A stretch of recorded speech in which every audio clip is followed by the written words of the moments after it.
হাইলাকান্দি জেলার ঐতিহ্যবাহী রবীন্দ্র মেলার শুভ উদ্বোধন হল ১ জানুয়ারি। মেলার উদ্বোধনী করেন প্রাক্তন মন্ত্রী গৌতম রায় এবং আলগাপুরের প্রাক্তন বিধায়ক রাহুল রায়। উদ্বোধনীর পর অনুষ্ঠিত সভায় বক্তারা প্রয়াত সন্তোষ কুমার রায়ের বিভিন্ন দিক তুলে ধরে বলেন, তিনি হাইলাকান্দি এই মেলার সূচনা করেছিলেন।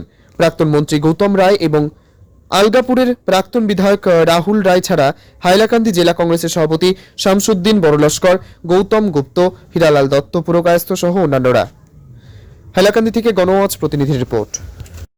নতুন যেটা আমাদের যে সংকলন যে আমাদের রানী লক্ষ্মীবাই এসএসজি যে আজকে আমাদের মেলার শুভ আরম্ভে যে ওনারাও যে আজকে নতুন করে এসএসজির যারা মহিলারা আছেন পিঠা বিভিন্ন ধরনের পিঠা যেটা আমরা বাড়িতে নিয়ে থাকি সেটা আজকে ওনারা নিজে হাতে বানিয়ে ওনারা এসএসজি দোকান শুরু করেছেন।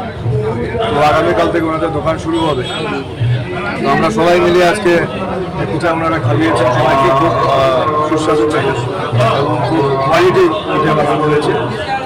তো আমরা সবাইকে অনুরোধ করবো যারা আপনারা আসবেন ওনাদের দোকানে এসে ওনাদের পিঠে খাবেন, ওনাদের উৎসাহ করবেন এবং যেটা আমাদের পরম্পরা, বাঙালির যে পরম্পরা, আমাদের আসামিজ বলুন বাঙালি বলুন সব পরম্পরা পিঠা পৌষ মাসের যে পিঠা এখন দিয়ে আসছে সেটা যাতে পরম্পরা ধরে চলে সেটাই আমরা আশা করছি।